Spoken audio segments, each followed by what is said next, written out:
So welcome back to the DenCast, everybody. This is episode number 9. Our guest tonight is, wait, we don't have one. So it's just going to be me. You're stuck. Can't help it. Sorry. A couple things I'd like to talk about tonight. The first one is a complete rant against DirecTV. I don't know how many of you have DirecTV out there. We have a streaming service with them. And right now I would get rid of it in a heartbeat because of their contract negotiation with ESPN that is causing me to miss all of my valued ESPN programming. I don't know how many of you this affects or how many of you care that ESPN, ABC, FX are not available to you at this point, but I can tell you it makes me a little nuts because I like watching college football. I like watching professional football. I like watching the pregame shows, and I am not able to do any of that. So my workaround has been to get a trial subscription to YouTube TV, which so far has been fantastic. No complaints about it at all. I'm happy with it. I have told DirecTV that if I do not have my content back by the end of my trial period, I'm going to be switching. DirecTV, get your business together, please. So we've just finished up with week 2 of the high school football season. We've got several teams that are undefeated, and we've got a couple teams that are still looking for that first W. The Sioux took a hard loss to Sheboygan, 36-12 on Friday night, and it was kind of a rough go for them. I know Scott Menard's not thrilled with that, and he'll be working hard to get the team ready to go. Rudyard is still looking for their first win as well. They fell to North Dickinson 50-20. But on the bright side, they did discover a little bit of offense. After getting shut out in their first game, they put up 20 on the board. So I suspect that they will continue to get better. Brimley is 1-1 on the season. They got tangled up with Pickford on Friday night, and I don't think you'll get too much argument around here about the fact that Pickford is probably one of the best, if not the best, 8-man football team in the state at this point. St. Ignace fell to 0-2. They took a pretty bad beating over at Powers North Central, 51-6 or something to the equivalent of that. It was not their best night, but they're young. I mean, they're going to struggle. They're inexperienced. The one thing I do know about that team is that Mike Shepard will get them better every single week. He's that kind of coach. Very, very good guy, and he'll have his kids ready to go regardless of what the result is the week before. Cedarville Detour ran their record to 2-0 after beating a Pellston team that people thought might give them a little run for their money, but they ended up beating them 50-0 and had a fairly easy time of it. So we do have teams on both ends of the spectrum as well as some teams in the middle. Pickford obviously is 2-0. They have run up the score, and not in a bad way. They have just been able to put up points on the board like nobody's business so far this year. And I suspect they'll probably continue to do so throughout the regular season and into the playoffs. So we're just finished with week 2 in the high school football season. We've got a couple of teams that are undefeated. Got a couple of teams still looking for that first win. And then, of course, we have a couple of teams that are 1-1 so far. The Sioux dropped a pretty not competitive game on Friday night against Sheboygan. It's the first time in a decade that the Chiefs have beaten the Blue Devils, and I know Coach Scott Menard is not happy about that, but he doesn't have time to sulk over it because he's got Cadillac coming to town on Friday, and that's going to be a tough game. So hopefully they'll be able to figure some things out over the course of the week and be ready for that one. In our 8-man divisions, we have Pickford sitting at 2-0. They just beat Brimley 61-6 in another game that was pretty much over before the first quarter was over. It was 36-0 at the end of the first, and Pickford just steamrolled them. Of course, Pickford's probably going to do that to almost every team they play this year. I don't think you'll find a whole lot of argument out there that they are one of the best 8-man teams in the state at this point. Rudyard suffered its second consecutive loss. They dropped a game 50-20 to North Dickinson. On the bright side for Rudyard, they did discover some offense. They were shut out in week 1, but this week they came back and put 20 points up on the board. So they've obviously found a way to move the ball. Now it's just a matter of getting that defense back in shape and ready to stop the opponent and keep putting up points. St. Ignace also fell to 0-2. They took a 50-20. Excuse me. They took a 58-6 beating over in Powers North Central. That's a team that they're so young and they're just not physically big. They're inexperienced. But one thing I can tell you for sure is that Coach Mike Shepard will have his team prepared to play every week. He's a good coach. He's a good guy. His teams will not lack competitive fire. I know that. Even though they may not be able to physically match up with some of the teams they're playing against right now, they will show up and be ready to play. Brimley, like I said, is 1-1 after taking the loss to Pickford.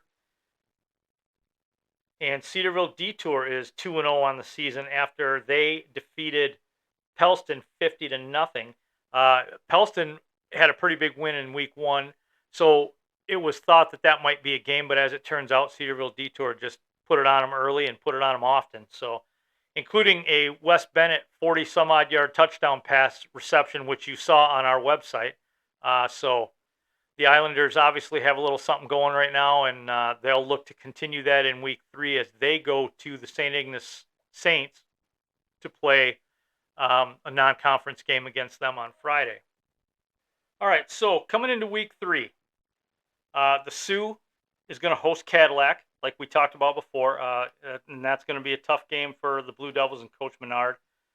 Kearney Nadeau is coming to Pickford, which honestly, I can't believe there hasn't been a phone call made from Kearney Nadeau that says they're not coming, because their first couple of games have been incredibly bad, and Pickford is incredibly good. Cedarville is going to go to St. Ignace. Cedarville Detour, is going to go to St. Ignace. That could be an interesting game, just in the sense that even though St. Ignace is a little bit down, they are still a tough football team, and we'll see what happens there. And then Rudyard at Brimley is the last game of the week in the area. Like we talked about, Rudyard being 0-2, Brimley being 1-1. That will be maybe the most interesting matchup of the week, just to see if Brimley recovers from the Pickford game well enough to continue to play good football against a Rudyard team who, again, lost 50-20, but did show some heart in putting up 20 points on the board.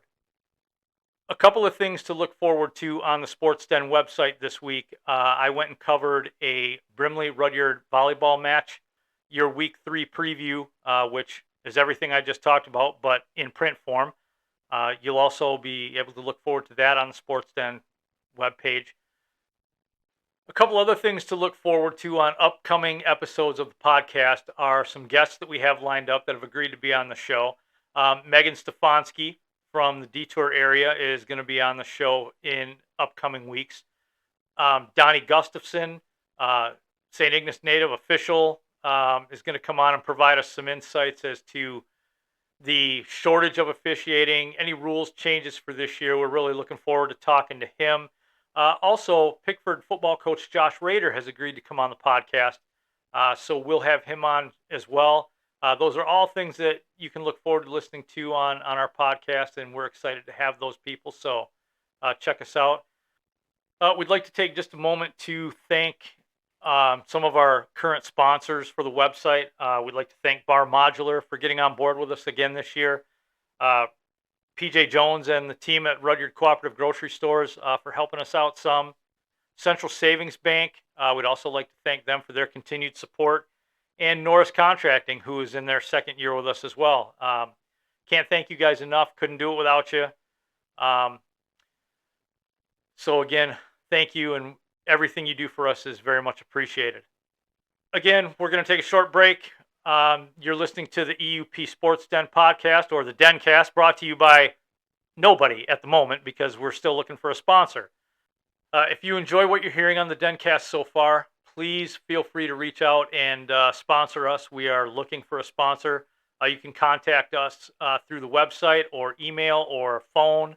A lot of you people out there probably have all that information already. So please, if you want to continue to hear the DenCast, reach out. Our ears are open.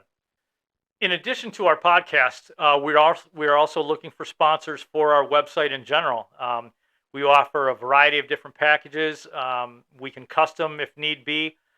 If we're going to keep this going, we are going to need some help from our local businesses. We appreciate, everything that you guys are able to do for us, and we'd like to keep this thing going, and hopefully you guys will too. Now, here at the Den, normally we stick to high school sports, but occasionally we will dabble in college and pro as well. One thing I would like to talk about is our Detroit Lions. They got a nice win on Sunday, beating the Rams in overtime 26-20 in Matthew Stafford's second unsuccessful return to Ford Field. And don't get me wrong, I am a Stafford defender all day long, but it was nice to see the Rams get that opening win. My question is, if we can take the ball in overtime and run it right down the Rams' throat, why are we not doing that the entire game? There's no reason that game should have gone into overtime. And plus, I don't know how any of you feel about the primetime games. I guess it's a good thing because it means your team is good, that you're getting a primetime slot. But at the same time, I got to get up pretty early for work in the morning, and I'm at that age now where anything past 9 o'clock is just insane. Like it's the next morning already at 9:30, and so I wasn't real wild about staying up all night to watch that game, but I was very happy with the result, and hopefully we will get to 2-0 on this Sunday as the Tampa Bay Buccaneers come to town. Another team we dispatched in the playoffs last year. Thank you guys for listening, and girls, and we'll talk to you soon.